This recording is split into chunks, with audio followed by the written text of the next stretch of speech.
On commence par une belle sortie de zone initiée par mon porteur du palais qui va passer derrière la cage pour faire un wheel. Mon ailier réagit tout de suite et vient se démarquer le long de sa balustrade. Avec le wheel, le porteur du palais, ayant continué à prendre de la vitesse, va pouvoir faire une passe précise et puissante à son ailier bien positionné, ce qui va lui permettre, dès la réception de la passe, de voir son coéquipier stretch dans l'axe de la glace pour étirer la défense et lui offrir une option de passe longue. Malheureusement, la tentative n'aboutit pas, mais cela nous permet tout de même de sortir proprement de notre zone.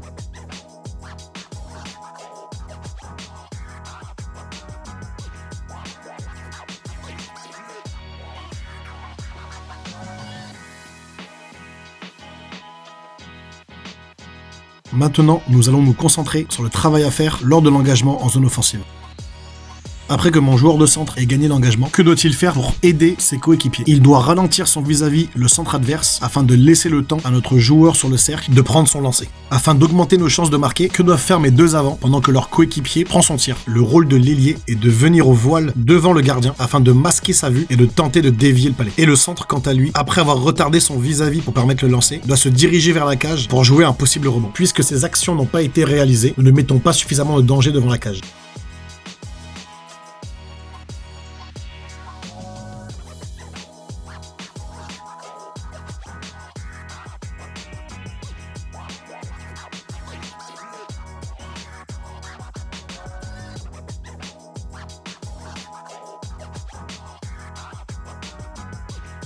Voici une séquence qui nous montre les dangers à ne rester focalisé que sur le palais. Mes 5 joueurs de champ, attirés par celui-ci, se retrouvent tous au même endroit, dans un espace restreint qui ne couvre même pas la moitié de la glace. Cela limite notre couverture défensive, laissant un adversaire seul face à notre gardien. On constate qu'il faut de longues et précieuses secondes avant qu'un joueur réagisse et aille marquer l'adversaire.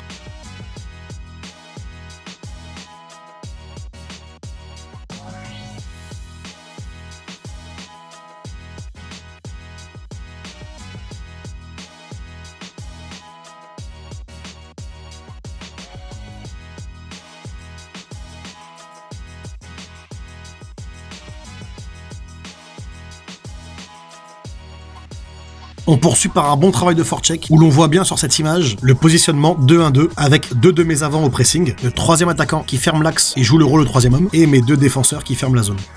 Grâce à ce forecheck, nous arrivons à garder l'adversaire dans le coin de sa zone où mon presseur et mon support travaillent à la récupération du palais. Mon défenseur, voyant que l'adversaire n'est pas en plein contrôle du palais, va venir augmenter cette pression, ce qui va laisser notre ligne bleue sans joueur pour la fermer. Mais mon troisième homme, ayant bien lu et compris la situation de jeu, va venir prendre la place du défenseur, ce qui va nous permettre de récupérer la possession du palais et de pouvoir le renvoyer en fond de zone afin d'amorcer de nouveau un forecheck.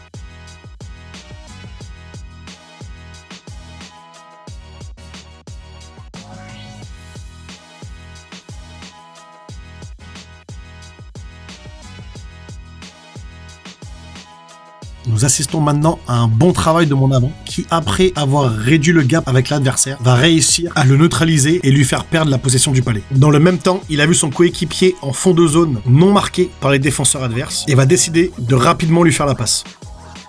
Chose faite, nous nous retrouvons avec une énorme occasion de marquer, cependant déjouée par le gardien. Mais mon attaquant ne se laisse pas abattre et dès la récupération du palais, voit son défenseur libre à la ligne bleue et lui fait la passe pour qu'il puisse tirer. À la réception du palais, le défenseur tire rapidement et on peut voir 2 des avants se diriger à la cage pour jouer le rebond, tandis que le troisième homme reste un peu plus haut au cas où le palais ressorte.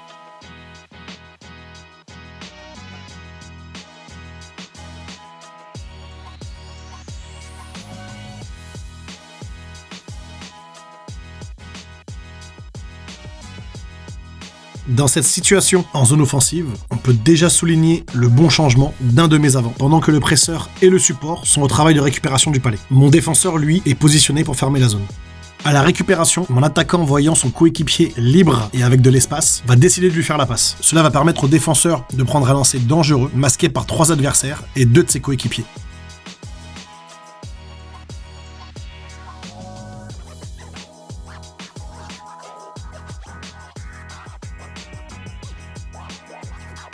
À la récupération du palais libre derrière sa cage par mon défenseur, on peut voir la sortie de zone se mettre en place, avec mon centre offrant une option de passe dans l'axe de la glace, et mes ailiers, chacun dans leur couloir, positionnés entre les oreilles et le haut des cercles. Mon porteur se retrouve de ce fait avec 3 solutions de passe pour effectuer la sortie de zone. Où pourrait être placé mon deuxième défenseur, afin d'améliorer encore plus notre positionnement. Il pourrait se positionner devant la cage pour protéger la maison, puis, une fois son coéquipier sorti de derrière celle-ci, devenir une 4e option de passe afin d'élargir le jeu. Le timing et le bon positionnement des joueurs nous permettent d'effectuer une belle sortie de zone.